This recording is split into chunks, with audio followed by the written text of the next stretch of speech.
Exam 3 for linear algebra contains a lot of the most fundamental content of the course. Vector spaces, subspaces, linear independence, spanning, basis, dimension, rank theorem, invertible matrix theorem, coordinate vectors, change of coordinate matrices, and then also applications using eigenvalues and eigenvectors to differential equations and difference equations. And we'll also think about eigenvalues and eigenvectors by themselves, as you can see in this very first couple problems here. So that's something that's really, really important in the class. I will also hint at the idea of diagonalization, but we'll mostly get into that topic on exam 4. So let's go ahead and start. We can see we've got an abstract problem to start with, but it's fairly simple. Let A be this 2 by 2 matrix with entries A, B, C, and D.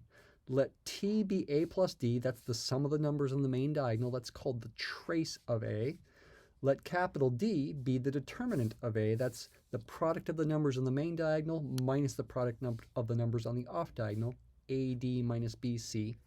The goal of this problem is to show details of algebra work that leads to the conclusion that the characteristic polynomial of A is lambda squared minus the trace times lambda plus the determinant. Okay, so you have to know what the characteristic polynomial is. That is the determinant of A minus lambda times the identity matrix I. Where does this come from? This comes from thinking about eigenvalues and eigenvectors. I'll get there in number 2. This is what it is. It's a polynomial in lambda. So you need to compute the determinant of this matrix minus lambda times the identity matrix. The identity matrix is 1, 0, 0, 1. I multiply that by lambda, and I get a matrix whose entries are lambda, 0, 0, lambda. I need to subtract that matrix from this matrix, capital A. That will give me a matrix whose upper left entry is A minus lambda, whose upper right entry is B minus 0, which is B, whose lower left entry is C minus 0, which is C, and whose lower right entry is D minus lambda. Take the determinant of that by multiplying these quantities on the main diagonal, A minus lambda times D minus lambda, and then subtract the product of the numbers, the quantities on the off diagonal, B times C. Now it's just a matter of expanding this out and then using the substitutions for the trace and determinant.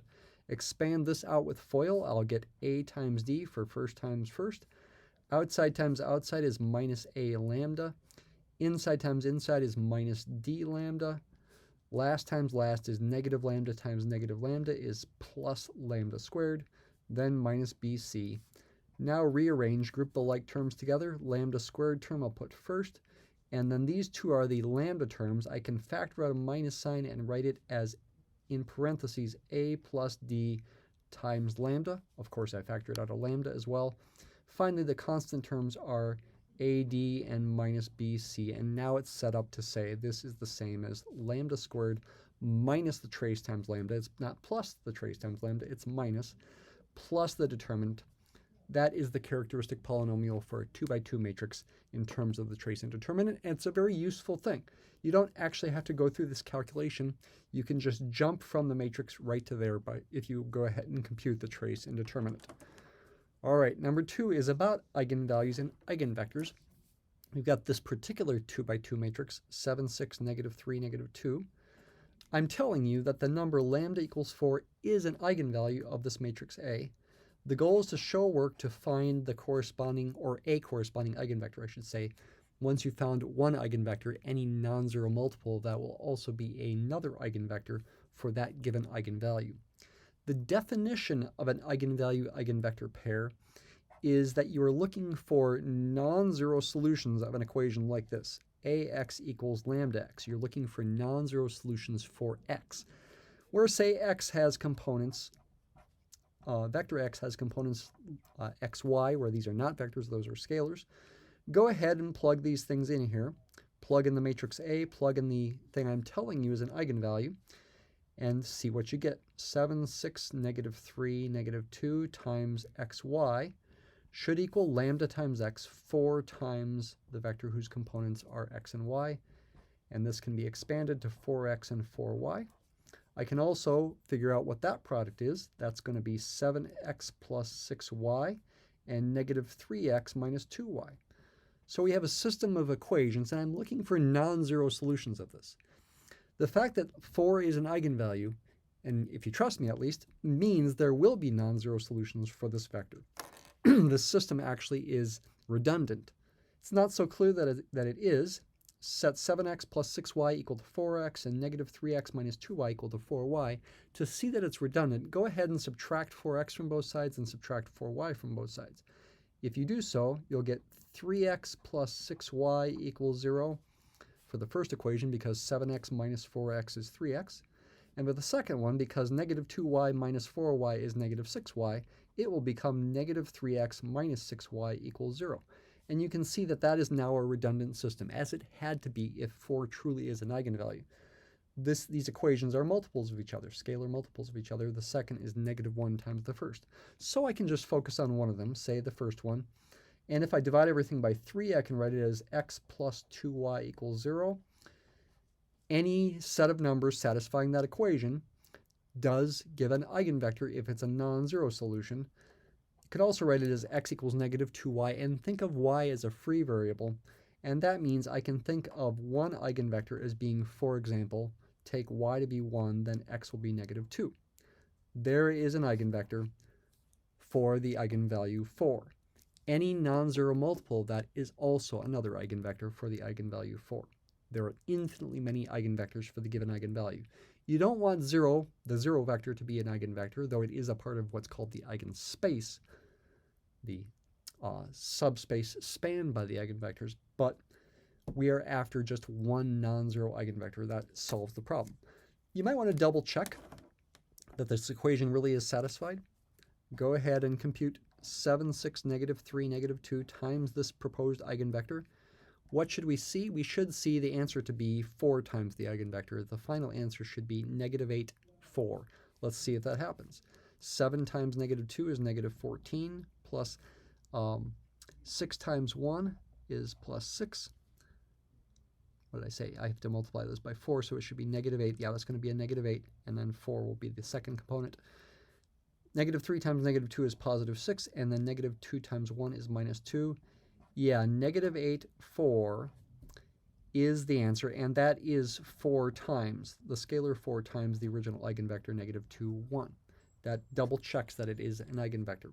An alternative way to solve this problem, and it might be the way you know, is to rethink about this equation right here, and think of lambda times x as lambda times the identity matrix times x.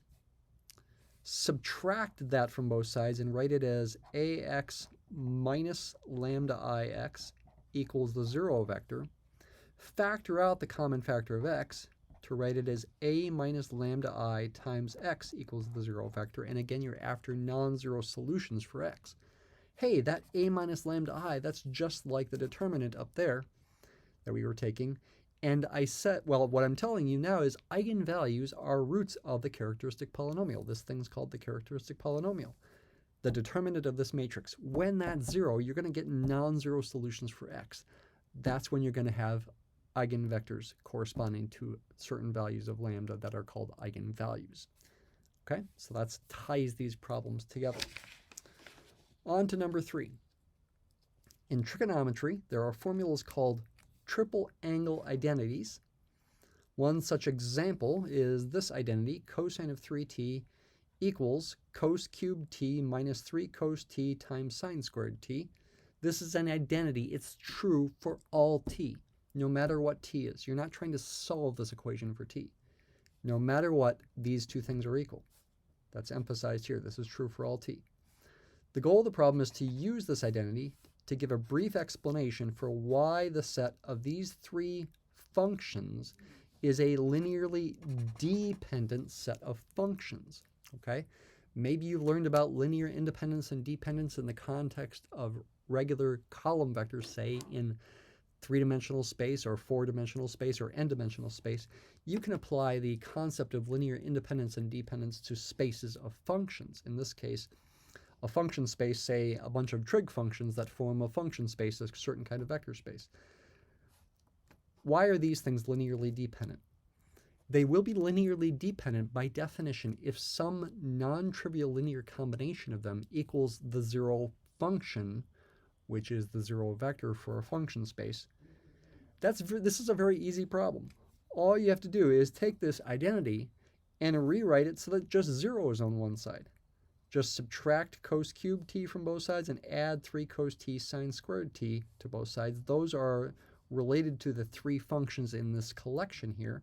I could write cosine of 3t minus cos cubed t, or if you prefer, plus -1 cos cubed t, plus 3 cos t sine squared t equals 0 for all t.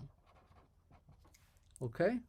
That is a non-trivial linear combination. At least one of the coefficients, in fact, all of the coefficients are non-zero. 1, -1, 3 is a non-trivial linear combination of these 3 functions in the set, equaling the 0 vector for the function space, which is the 0 function. It equals 0 for all t. That's enough to say these are linearly independent. You could write out that explanation. I'll just say something short here. This is a non-trivial linear combination. I'll just abbreviate that linear combo, giving the 0 function. This means that this set of 3 functions is a linearly dependent set. I'll just do that, is a linearly dependent set. Okay? Because that's what it means. Non-trivial linear combination equals the 0 vector in this vector space, which is a space of functions, and so that's the 0 function that equals 0 no matter what t is. Number 4, abstract vector space. V is an arbitrary vector space with dimension 2. Any basis of V is going to have 2 vectors in it. And I'm supposing I've got 2 bases, B and C. I'm saying these are ordered bases, so I'm thinking of B1 as coming before B2 and C1 as coming before C2, because that's going to allow me to think about coordinate vectors. In general, a basis doesn't have to be ordered. You can put the vectors in any order. But when I do decide on an order, that defines what's called a coordinate transformation and coordinate vectors. 2 ordered bases of V with a property that this is true and this is true. I'm letting X be this linear combination here, and the goal is again to find this coordinate vector of X relative to C. You need to understand what coordinate vectors are. There's a couple ways you can do this problem. One way is you can use the linearity of the coordinate mapping. When I plug a vector X into this bracket symbol, sub C, which is called the coordinate vector of X relative to C, that really maps this vector X in V to, in this case, R2, because V is 2-dimensional. It maps it to a 2-dimensional column vector whose components are the coefficients of C1 and C2 that will form X when I take that linear combination. I'll show you that as I go through this here. Well, actually, the second way, and we can look at it. There's a couple ways you can look at it, okay? Anyway, the way I'm going to show you first is that you can use the fact that this mapping is a linear transformation.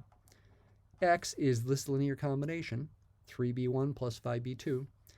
Therefore, if I plug it into this coordinate mapping, taking a coordinate mapping of a linear combination, I can factor out the constants, and I can also bring the plus sign out. I can write it like this. Okay? Effectively, that's like if you're calling your linear transformation T, say, T of this linear combination is the corresponding linear combination of T of B1 and T of B2. Okay? That's operation preserving is what that's called. And then to finish the problem, I have to figure out what these coordinate vectors are, but that's easy. I'm given how B1 and B2 depend on C1 and C2. B1 is 2C1 plus 3C2. Therefore, this coordinate vector is a column vector whose components are 2 and 3. That's what the coordinate vector means. Same kind of thing for the coordinate vector of B2 relative to C. B2 equals C1 minus 4C2, so its coordinate vector is 1, -4. And now it's just a matter of simplifying this. This becomes 6, 9, and this one becomes 5, -20. So the final answer is 11, -11. that is the coordinate vector of this vector x, which is this linear combination, with respect to the C ordered basis. There's another way you can do this, and that is just take the formulas for b1 and b2 and plug them in to this formula in place of b1 and b2 and then simplify to help you figure out the coordinate vectors. So x is 3b1 plus 5b2, but that is the same as 3 times in parentheses 2c1 plus 3c2, and then b2 is the same as, look at this one, c1 minus 4c2. Now expand this with the distributive property. 3 times this is going to be 6c1 plus 9c2. 5 times this one's going to be 5c1 minus 20c2. These numbers are looking familiar. Combine the like terms with the commutative property. 6 plus c1 plus 5c1 is 11c1, and 9c2 minus 20c2 is minus 11c2. And yes, that does mean that the coordinate vector of x relative to the C ordered basis does equal the same answer that we got before. Okay, that's what a coordinate vector is. All right, that was page 1. On to page 2, more about coordinate vectors. Let b1 be this vector and this one, b2 be this vector. These are in R2, Euclidean space.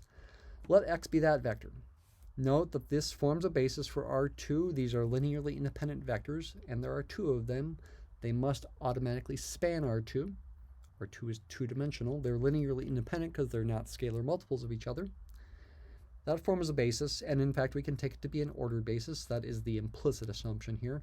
We want to find the coordinate vector relative to that ordered basis. I didn't say ordered basis, but it's implicit by the fact that I'm even talking about coordinate vectors that I'm taking this to be an ordered basis. So I need to find the coefficients, call them, say, x1 and x2. Find x1 and x2 so that x1b1 plus x2b2 equals the vector x. That's the goal. That'll help me find the coordinate vector. It'll be the column vector in R2 whose components are x1 and x2. So I have to solve a system of equations. I could rewrite this. I'm doing more work than I need to here, perhaps, like this. And then I've got a linear combination of column vectors. That's the same as a matrix multiplication. I could also think of it this way.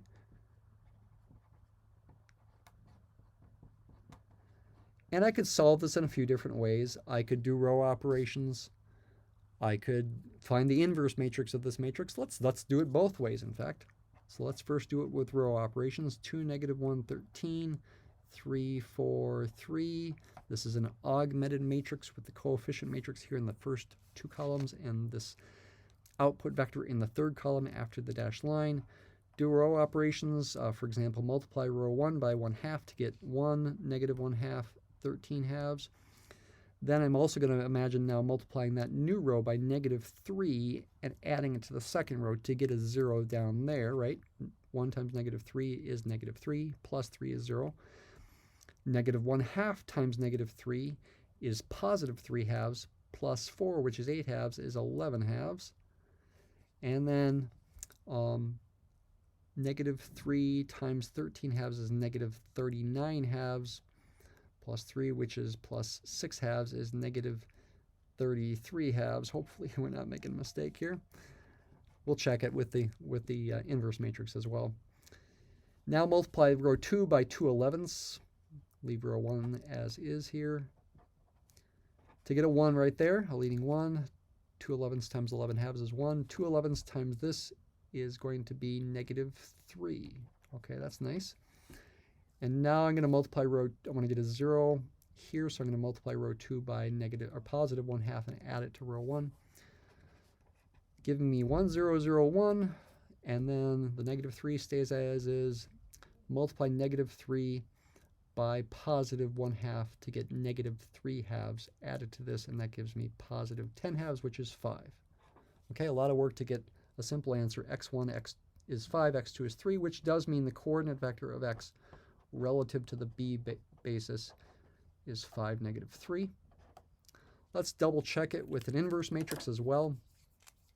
If I call this A, then A inverse, using this shortcut formula for the determinant, for inverse of a 2 by 2 matrix, is 1 over the determinant. The determinant is 8 plus 3 is 11, right?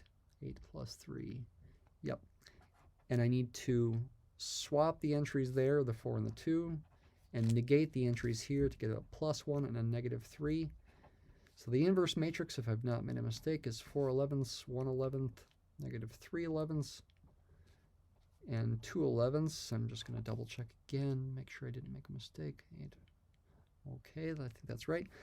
And the answer for the coordinate vector of x relative to the b basis should be A inverse times 13, 3. And this should come out to nice numbers, like we got before, if I didn't make a mistake.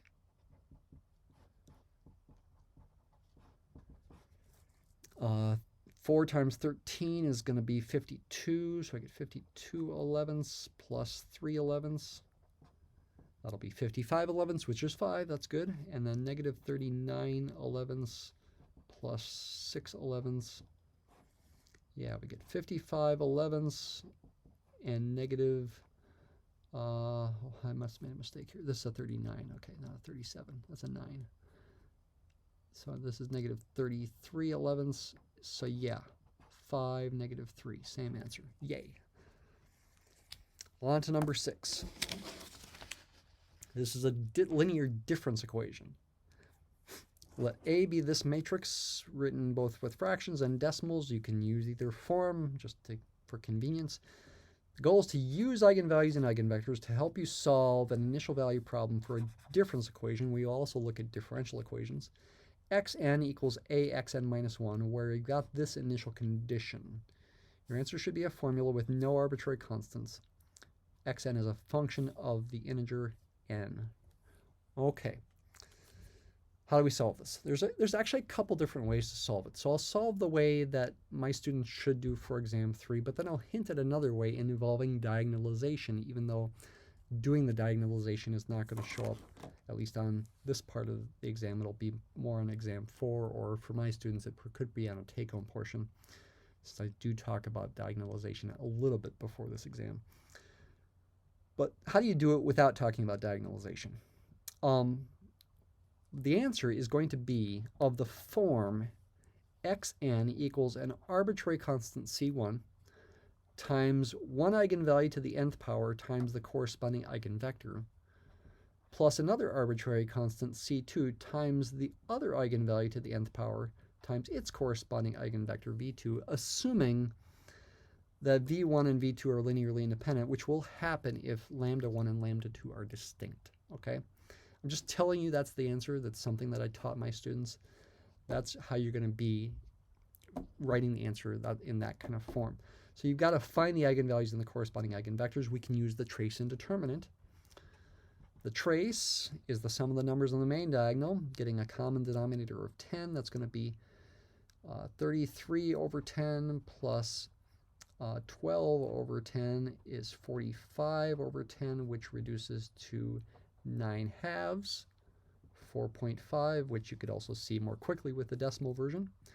The determinant is going to be 33 tenths times 6 fifths is what, 198 over 50, I believe, and then minus, product of those is going to be minus 98 over 50. That comes out nice to 100 over 50, or 2, and you could double check that with the decimals on your calculator as well.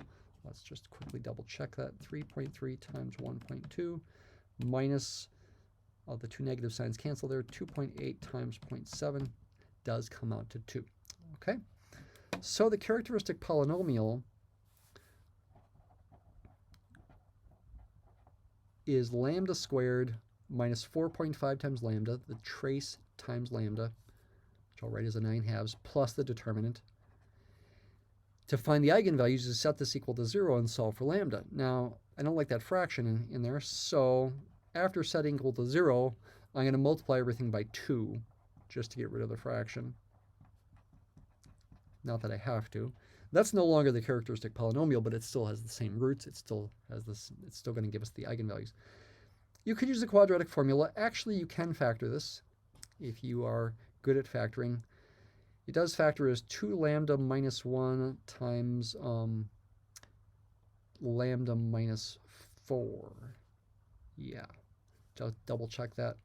That's a 2 lambda squared. Outside times outside is minus 8 lambda. Inside times inside is minus lambda, giving minus 9 lambda. Last times last is plus 4. So I'm setting that equal to 0, solving for lambda. I get 2 eigenvalues to be 1/2 and 4. Okay, and with difference equation examples, these are common kinds of things that happen. Is you might get an eigenvalue that's a fraction between 0 and 1, and another one that's bigger than 1, or maybe 2 that are bigger than 1, or 2 that are between 0 and 1. Are the typical kinds of examples that we construct. They're not the only kinds of examples that you can construct, obviously, but you can. Okay. Let's go ahead and find the corresponding eigenvectors. We'll think of it in terms of the equation a minus lambda I x equaling 0 and looking for non-trivial solutions of that.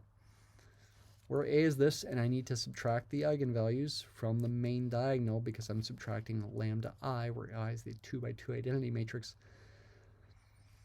And in fact, if we just trust that it gives us a redundant system with infinitely many solutions, we can really just focus on the first row, okay? Just to save a little time. So I'm just going to do 33/10 minus 1/2, which is 33/10 minus 5/10 is 23/10 x minus 7/10 y equals 0. Okay, that's the first equation that I would get from the first row of a minus lambda I x equaling 0. The second equation you get from the second row, subtracting 1/2 from 6/5, should be redundant. I could do it in my head. 6/5 minus 1/2, what would that be? That'd be 12/10 minus 5/10 is 7/10. Yeah, well, actually now I'm not so sure. Did I do it right in my head?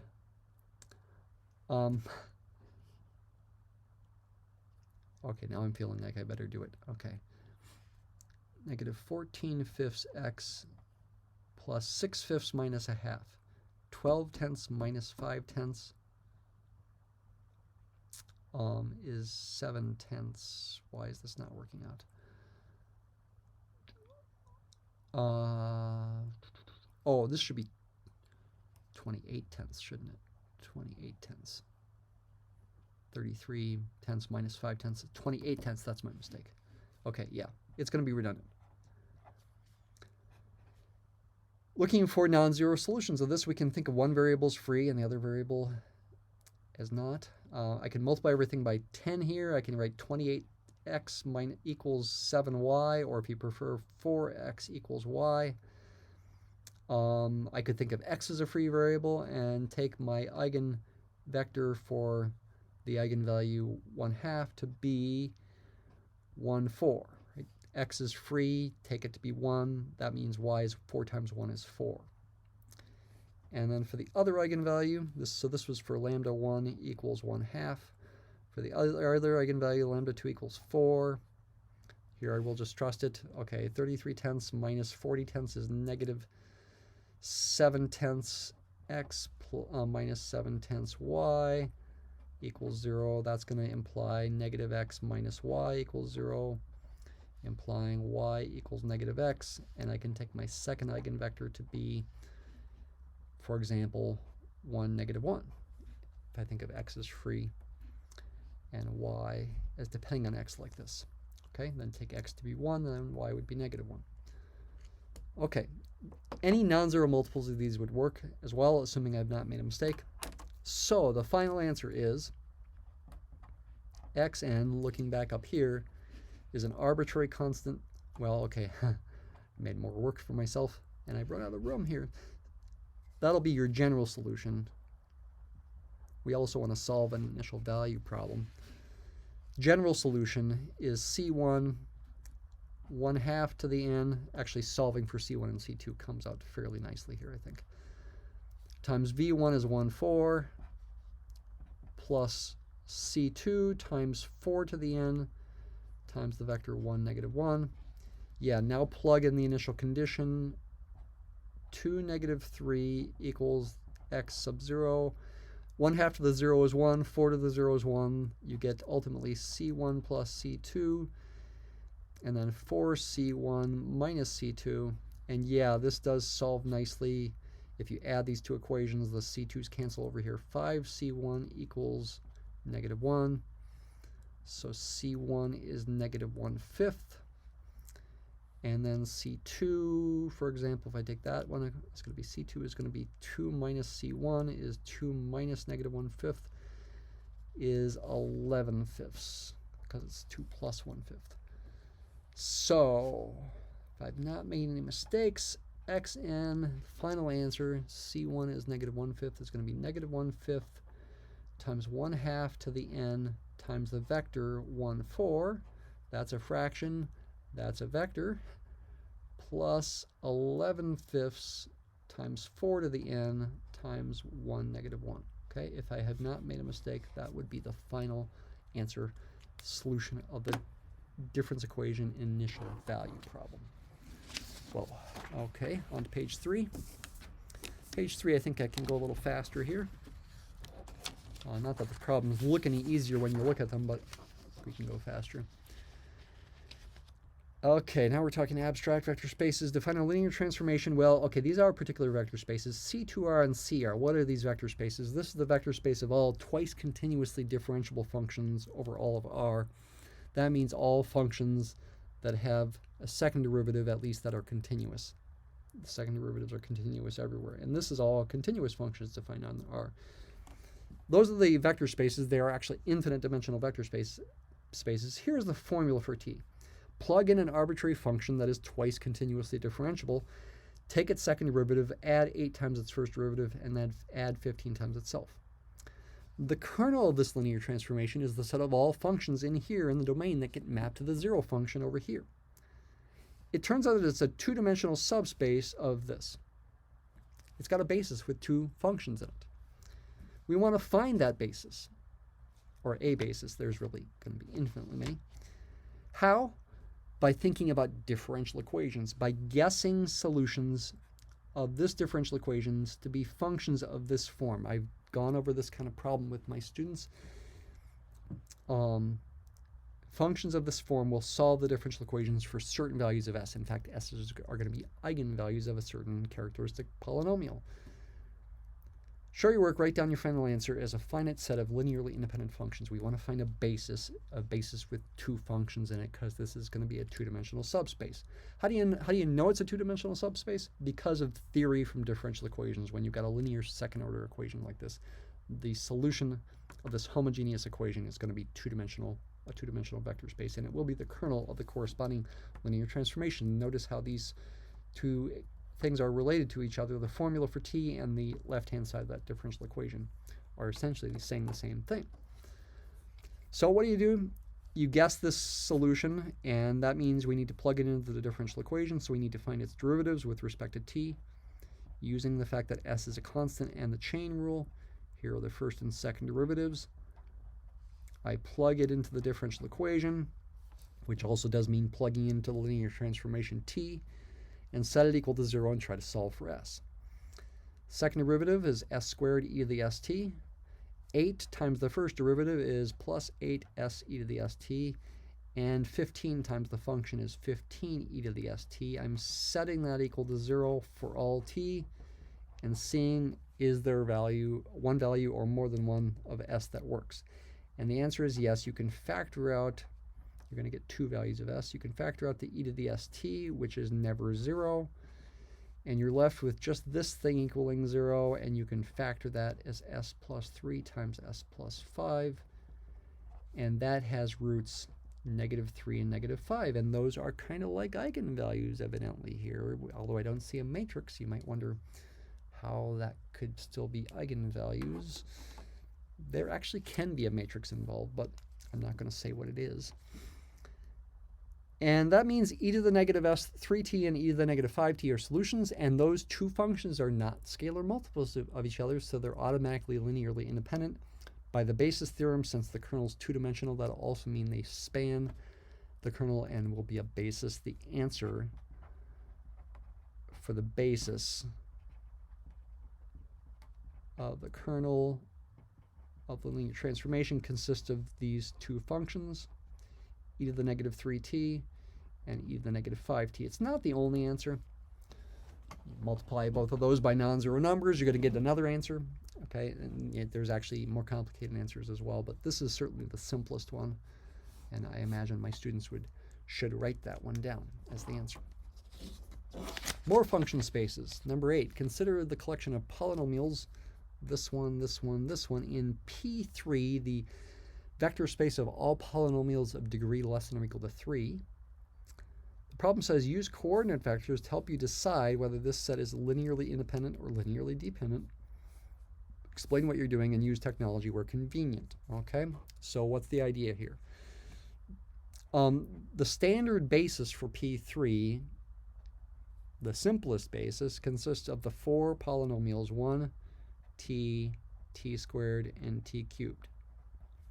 I'm not going to write it, but that is the standard basis of P3. P3, the space of all polynomials of degree less than or equal to 3, is actually a 4-dimensional vector space. It's got a basis of 4 functions in it for it. We want to decide if these polynomials, these 3 polynomials, are linearly independent or not. You can take it to the bank that they will be linearly independent if and only if their coordinate vectors relative to any given basis are also linearly independent. So we want to find the coordinate vectors of these things relative to this basis, say, and figure out if those coordinate vectors are linearly independent. And we can use technology because we can do row operations, and we will do RREF with the calculator. What are the coordinate vectors? Well, for 1, minus 2t squared minus t cubed, it's 1 times the first element of the ordered basis, plus 0 times the second one, plus negative 2 times the third, plus negative 1 times the fourth. Its coordinate vector relative to that ordered basis will be 1, 0, negative 2, negative 1. Say a little writing time. I'm going to say the coordinate vector for the next one. Look at the coefficients. It doesn't have a constant term, so the first one is 0. Its first power is got a coefficient of 1. Second power has a coefficient of 0. Third power has a coefficient of 1. And the last one is going to have a coordinate vector of 1, 3, negative 2, 0. There's no t cubed term for that one. Okay? These really are random polynomials in P3, so to speak. In all likelihood, with 3 of them here, they are going to be linearly independent, but I could have made it so that they're not. Anyway, if you put these in a matrix in your calculator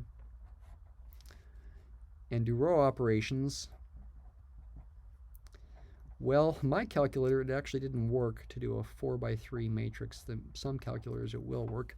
What I had to do was I had to put an extra column of zeros to actually make my calculator not have an error. I go to matrix mode. I think it's what I call B here. Oops. Yeah, there is the matrix B that I put in my calculator beforehand, where the first 3 columns are these 3 columns, and I put a column of zeros just to make sure the calculator didn't give me an error. You know, row operations won't affect a column of zeros. So I can now go back to the matrix mode and do math, RREF. Could have gone up through the bottom of the matrix B. Last column of zeros won't matter. Ignore the last column. If I do RREF, you get what you would expect for seemingly random vectors. You get a row in each column.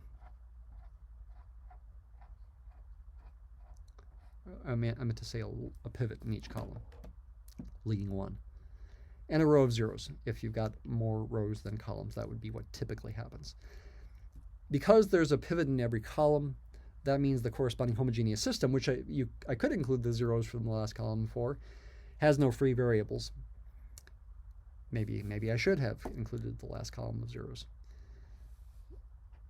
The homogeneous system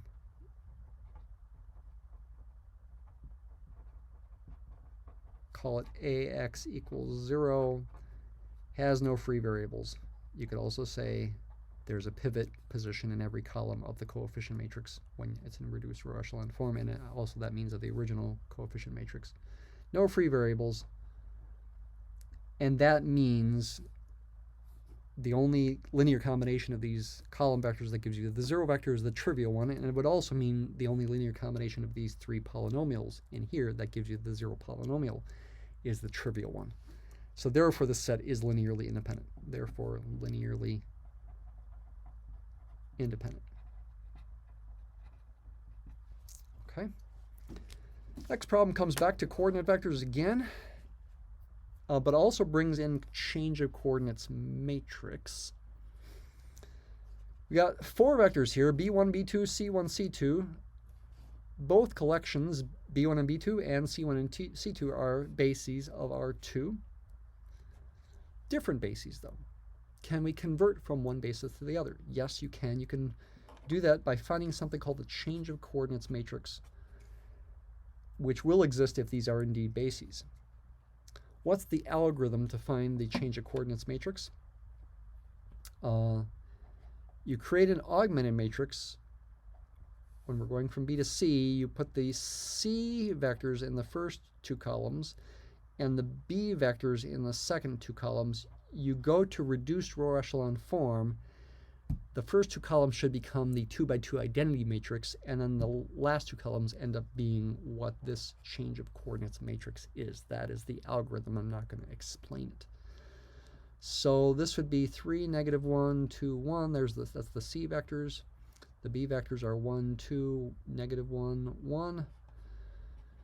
Do row operations. I'm going to swap the rows and also multiply this row by -1. I'll get a 1, -1, -2, -1. Keep this row as is after swapping.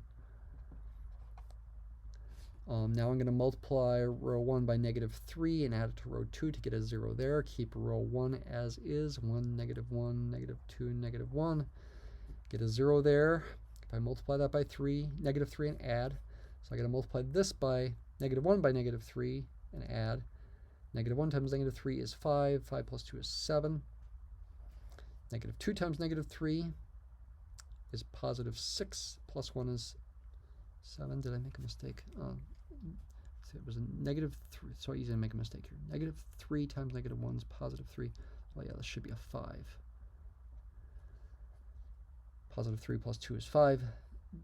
Yeah, this does give us 7. -3 times -1 there is +3 minus 1 is 2. Now multiply the second row by 1/5. Keep this first row as is.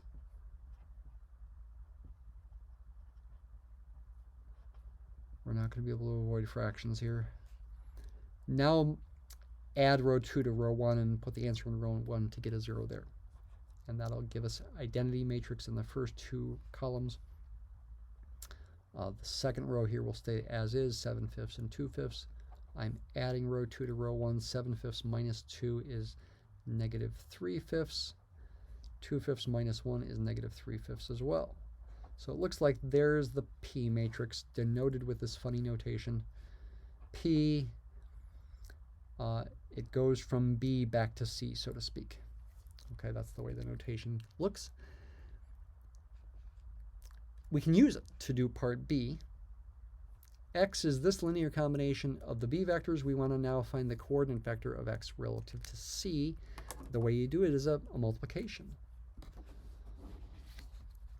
The coordinate vector of X relative to the C basis, C-ordered basis, will be the change of coordinates matrix from B to C times the coordinate vector of X relative to B, which is simple. It's 3, 2 for the entries. So the P matrix, again, looking back over here, is -3/5, -3/5 for the first row, 7/5, 2/5 for the second row. That's getting multiplied by the coordinate vector of X relative to B, which is 3, 2. Do that multiplication, you're going to get -9/5 minus 6/5, so that'll come out nice. And then the second one, you get 21/5 plus 4/5. That comes out nice too. How about that? Negative 15 fifths up top is negative 3. 20, oh, this is going to be 25 fifths. That's going to be positive 5. That's the answer for part B. We could double, excuse me, excuse me. We could double check it. How? We could, let's see. We could figure out what x is. It's 3b1 plus 2b2. X will be 3, for the first component, 3 minus 2 is 1. For the second component, 6 plus 2 is 8. It looks like x is 1/8 in ordinary coordinates. If I form a linear combination of the c vectors using these component weights, I should get the same thing. Negative 3 times 3, negative 1, plus 5 times 2, 1. I'm looking at the c vectors here. Gives negative 9, 3, plus 10, 5. Yeah, that is 1/8. Okay, so 1/8 are the coordinates of x in the, with respect to the standard basis. So anyway, that's the right answer for part B, and this was the right answer for part A. Number 10 would be really long if you needed to use your technology from scratch, but I already plugged it in my technology. Got a matrix A. It is a 4 by 5 matrix. Part A, find a basis for the column space of A and the row space of A. Using technology, we will use technology, and to save time, I plugged it in already. Describe what you're doing with terminology and notation. Part B, find a basis for the null space of A. You can use the result of the technology from part A. Part C, what is the rank of A? What is the dimension of the null space of A? And what's the relationship between these numbers and the rank theorem? Okay, so what do? You want to take this matrix and go to RREF. RREF of A, what does it equal? I did it in my calculator ahead of time. This actually, in the matrix menu, is actually called A. You can see it here. 1, 4, 2, negative 1, negative 5 across the top row. You can see the last column is correct, 11, 19, negative 2. The second to last column with the 3, 4, 0 is correct. The middle column, 2, 1, negative 6, and 4. Second column, 4, 1, negative 12, 8. First column, yeah, 1, 0, negative 3, 2. That is the same as A. So now I go and do my RREF for this matrix called A. Now what do I get? I get this. Let's write that down. First row, 1, 0, negative 2, 0, 3. Second row, 0, 1, 1, 0, negative 1. Third row, 0, 0, 0, 0, 0. A row of zeros. Nope, I forgot. I missed it. Sorry. 1, 4, and then a row of zeros. 0, 0, 0, 0, 0. It's a 1 and a 4. Okay, so what does that mean?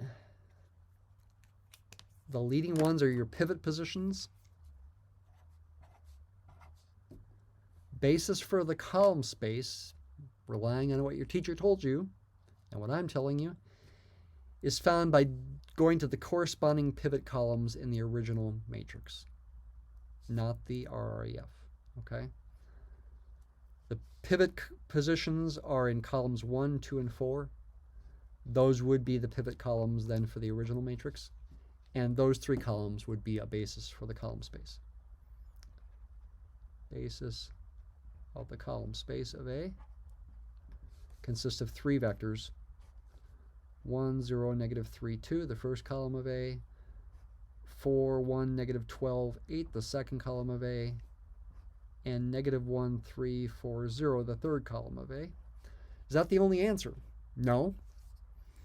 You could multiply these vectors by non-zero constants and get another answer.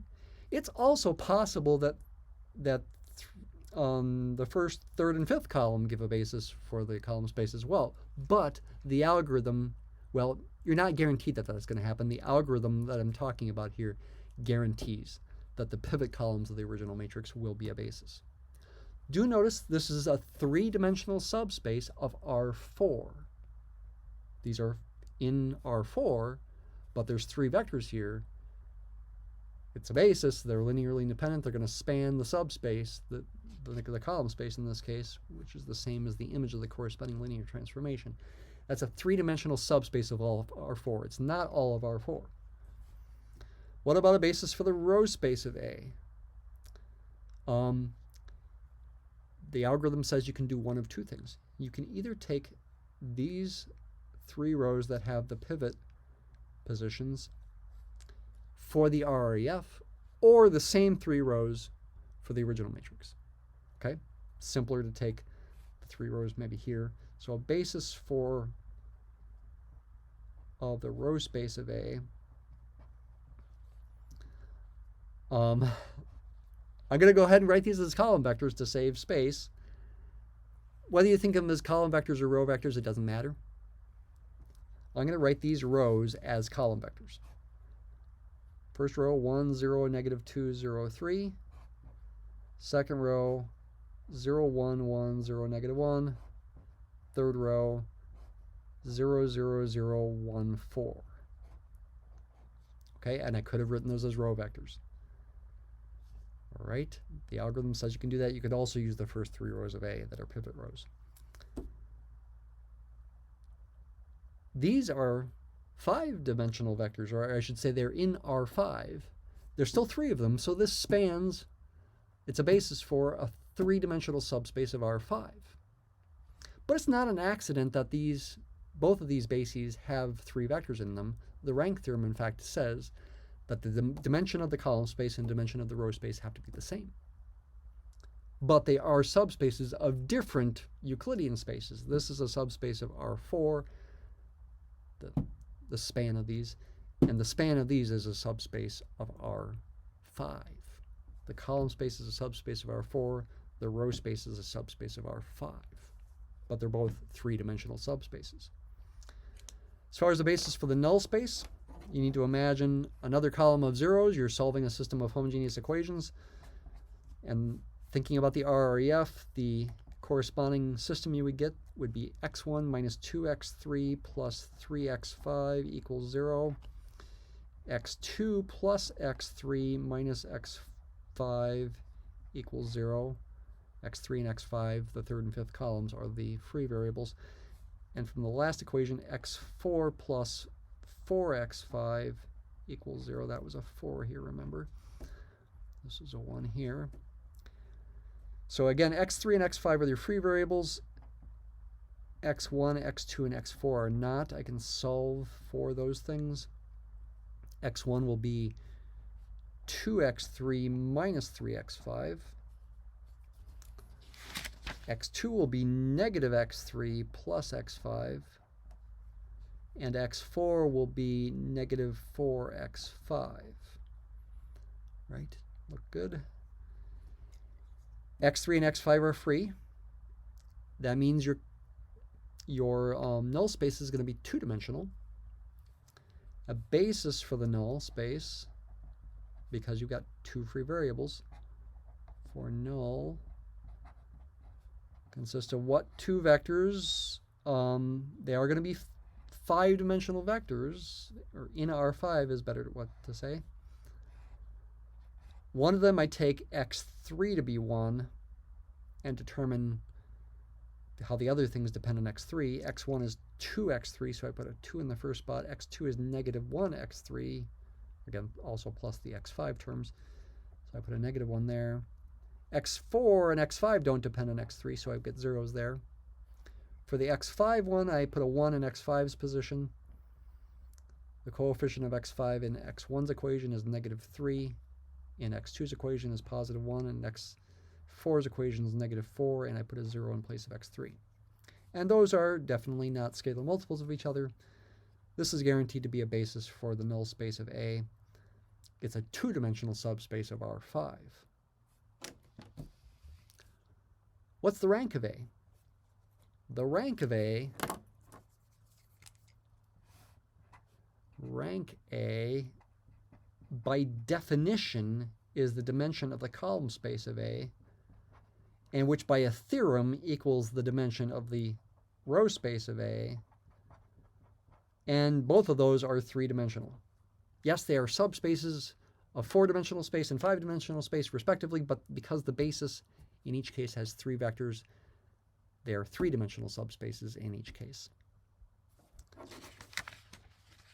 That's the definition of rank. By a theorem, it's the same as the dimension of the row space. It's the number of pivot positions, 3.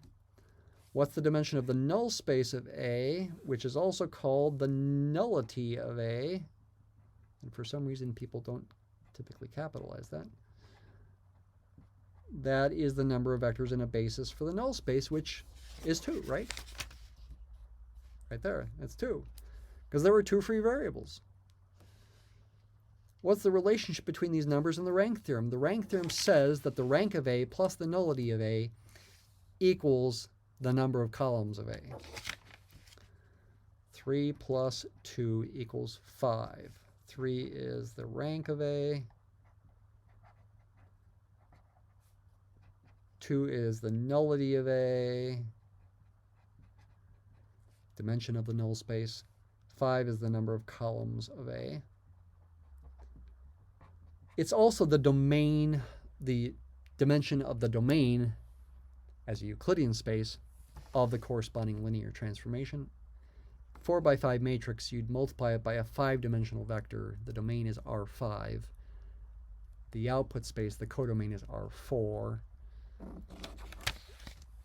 It's the number of columns of A, which is the dimension of the domain of the linear transformation. Okay, that's how it's related to the rank theorem, also called the Rank-Nullity Theorem. Number 11 is an application of the rank theorem.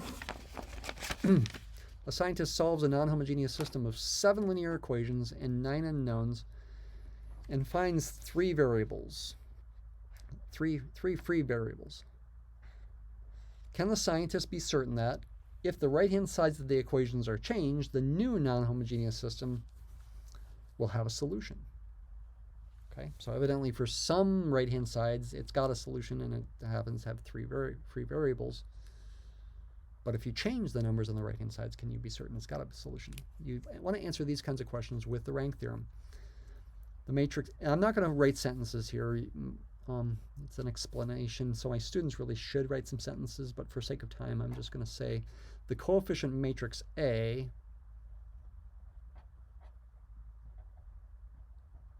not the augmented matrix, is a 7 by 9 matrix because there's 7 equations, 1, 2, 3, 4, 5, 6, 7 rows, 9 unknowns. It's a 7 by 9 matrix. So the corresponding linear transformation goes from R9 to R7. Anyway, the number of columns is 9. That's the part that is in this side of the equation from the rank theorem. There's 3 free variables. So the nullity, the dimension of the null space, will turn out to be 3. So the rank theorem here implies that the rank of A plus the nullity of A, which has got to be 3 because there are 3 free variables, number of free variables, equals 9, the number of columns of the matrix. And that means the rank of A is 9 minus 3 is 6. And what does that tell you? That's the dimension of the column space of A. It's also the dimension of the row space of A, but let's focus on the column space. It's also the dimension of the image of the corresponding linear transformation that goes from R9 to R7. In other words, it's not 7-dimensional, so it's not all of R7. It's 6-dimensional. It's a 6-dimensional subspace of R7. So there's plenty of vectors in R7 that will not be the image in the image of this linear transformation, that will not be in the column space of A. And that means the answer is no. the scientists cannot be certain that the new non-homogeneous system will have a solution if you change the numbers on the right-hand side. No. And essentially all this work with some explanation with words that I said verbally but didn't write down is your explanation. Okay? Next page is some proofs. And the last page after that point is some true-false multiple choice that'll go pretty quick.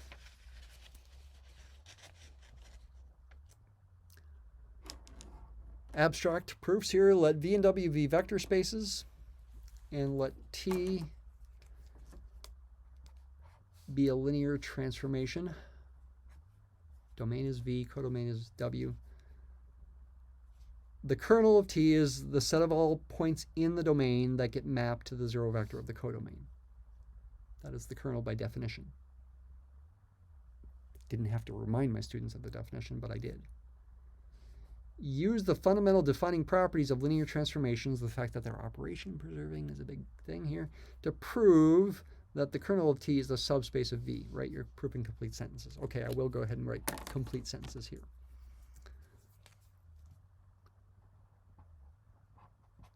There's three, we want to use the subspace test. Use the subspace test, or I could write, we want to use the subspace test. And the way I typically teach the subspace test, there are three steps. First, show the zero vector is in the subspace. The thing you're trying to prove is a subspace. Second, show it's closed under addition. Third, show it's closed under scalar multiplication. Why is the zero vector on the kernel? Well, because T of 0 is 0. That's why. We know that. Since T of the zero vector is 0, that is a property of linear transformations. 0 is an element of the kernel. Can you just say that? Yeah, I've taught my students that. If you wanted to prove that from scratch, it's not too hard. It involves a little trick. T of 0, by definition, is also T of 0 plus 0 because, well, because 0 plus 0 does equal 0. Even in an abstract vector space, that's 0 is called the additive identity. 0 plus anything is the anything, and in particular 0 plus 0 does equal 0. And because T is operation preserving, that's the same as T of 0 plus T of 0. And then vector spaces have a cancellation property with respect to addition. I can cancel one of the T's of 0s on both sides, and effectively I can subtract T of 0 from both sides to ultimately say 0 equals T of 0. Okay? Here's a brief description of why that's true. So that's the first step. Step is show that the zero vector is in the kernel. Second step, next, assume you've got two vectors in the kernel and you want to show their sum is in the kernel. That would mean it's closed under addition. Assume x and y are in the kernel of T. Then, since T is operation preserving, which I'll abbreviate OP, T of x plus y is T of x plus T of y, but x and y are assumed to be in the kernel, so this is 0 plus 0, which equals 0. Therefore, x plus y is in the kernel, and that means the kernel is closed under vector addition. And you could say that, but I won't bother. Finally, assume x is in the kernel of T, and alpha is a scalar, say a real number. Then, since T is operation preserving, since T is OP, once again, T of alpha times x is alpha times T of x. Since x is in the kernel, that's the same as alpha times the zero vector, which can be proved to be the zero vector. That's not one of the axioms of a vector space, but you can prove that too, and you can, my students, you can assume that's true. Therefore, alpha x is in the kernel, and the kernel is closed under scalar multiplication. Therefore, the kernel of T is a subspace of V by the subspace test. I already mentioned the subspace test at the beginning, so we'll just stop it there. QED. Okay. Number 13, another proof. Suppose V and W are vector spaces and T is then a linear transformation yet again. Prove that if this set is linearly dependent in V, then the set of images, these things, is also linearly dependent in W. Use complete sentences. Okay, what does it mean to be linearly dependent in an abstract setting like this? It means some non-trivial linear combination of these equals the zero vector in W. Maybe for extra clarity back up here, I should have written 0 sub V and 0 sub W here and a 0 sub V there. This is the zero vector in V. This is the zero vector in W. And maybe for clarity down here, I should do the same kind of thing. So start with what you know. Proof. You're assuming this is a linearly dependent set in V. Since V1 through VP is linearly dependent in V, there exists, backwards E means there exists scalars C1 through CP that are real numbers, not all zero. It's a non-trivial collection of scalars, you might say. They're not all zero. Some of them could be zero, but they're not all zero. Such that, ST means such that C1 V1 plus C2 V2, etc., plus CP VP is the zero vector in V. All right? That's based on the assumption, the if part that we're assuming here. How do you use that? Well, it's got to use T some way. You want to show these things are linearly dependent. The only thing that seems plausible that might happen is maybe the same C's work with these T's, these images. And yes, that's the case. Since T is OP, well, T of this linear combination equals the corresponding linear combination of the images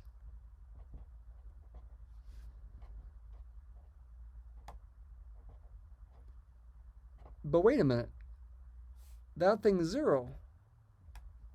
I know T of that thing's got to be the zero vector in W. But yeah, T, let's just put it down here.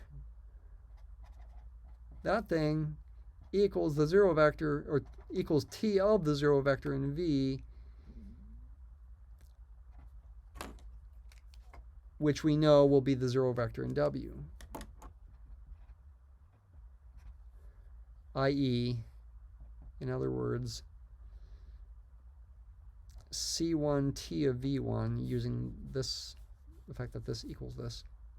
I didn't really write this in the best way. Plus CP T of VP equals the zero vector in W. But that's a non-trivial linear combination of these images. Done. Since not all the C, at least one C is non-zero, Ci is non-zero, this means this collection is linearly dependent. It means we're done.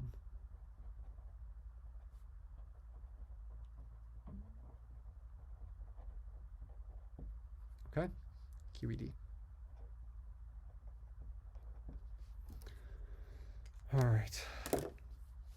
Here's the last problem. Matrix, eigenvalues, eigenvectors, and I'm going to relate it to a linear system of differential equations. Maybe you're not learning about differential equations in your linear algebra class, but certainly part A is relevant for everybody. So 3 by 3 matrix, I'm telling you the eigenvalues, and the corresponding eigenvectors. V1 is the eigenvector corresponding to lambda 1, V2 is an eigenvector corresponding to lambda 2, and V3 is an eigenvector corresponding to lambda 3. Part A, why are these linearly independent? And I'm telling my students you can just quote a theorem based on the nature of the eigenvalues if you want. I mean, you could put these in a matrix and do row operations and see that you get, well, for these three vectors in R3, you get the identity matrix for the RREF. But you also can quote a theorem here, and the theorem is when you got real eigenvalues that are all distinct. For a 3x3 matrix, you've got 3 distinct real eigenvalues. That means the corresponding eigenvectors are linearly independent. So the short answer to A is because the eigenvalues are real and distinct.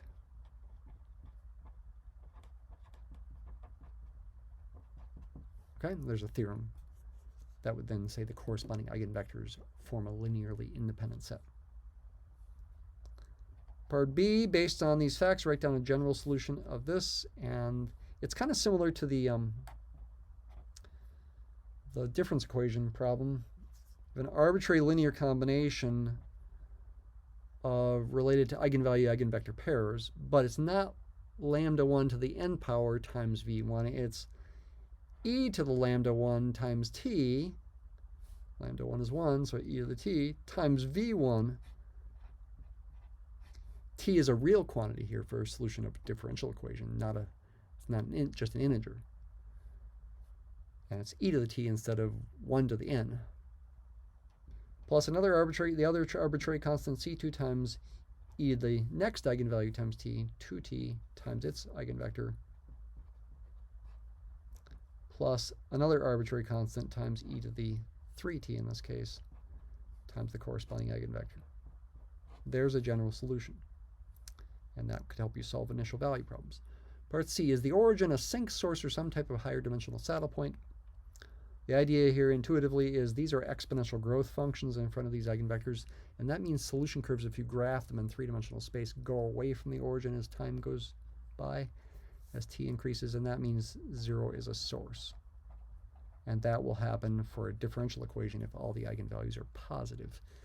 For difference equations, it's based on whether the eigenvalues have a magnitude less than 1 or bigger than 1, or a mixture. And that does bring us to the last page where, in fact, that issue does come up on one problem. This will go quicker. True, false, and 2 multiple choice. True, false, a subspace of a vector space is also a vector space. Okay, you should know that is true. Okay. A subspace of a given vector space is a vector space in its own right. That's the definition of a subspace of a vector space. It's also true that a vector space is a subspace. It's a subspace of itself, for one thing. Maybe it's also a subspace of some bigger space. That's true. Definition of a subspace. Number 16. Let A be an n by n matrix. If the columns of A are linearly independent, then they span Rn. The answer to that is also true. Why? Well, that is part of the invertible matrix theorem.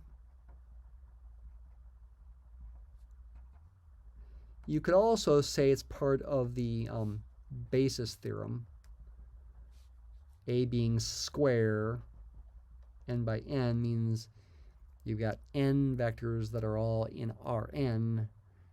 Rn being n-dimensional means that any collection of n vectors in Rn that are linearly independent will automatically span and automatically be a basis of Rn. And by the way, you could switch it around as well. If the columns span Rn, then they would also be linearly independent. So that's true as well. 17. Let lambda 1 equal 1 and lambda 2 equal 2 be eigenvalues of a 2 by 2 matrix A. Let v1 and v2 be the corresponding eigenvectors. Is this true? The answer is no, that's false. Eigenvectors corresponding to distinct eigenvalues cannot be scalar multiples of each other.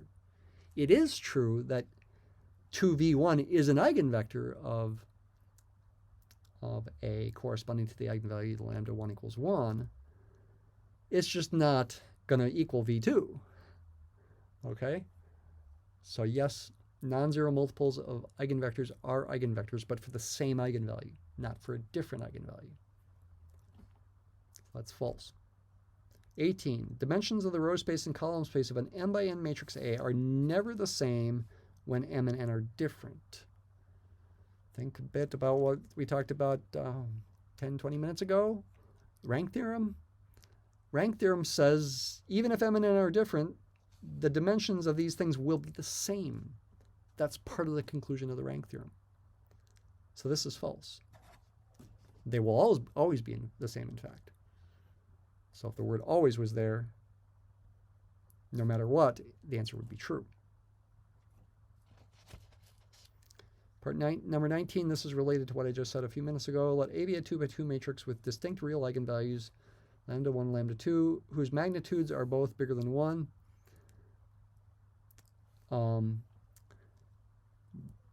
Okay, I'll say what I'm about to say here in a second.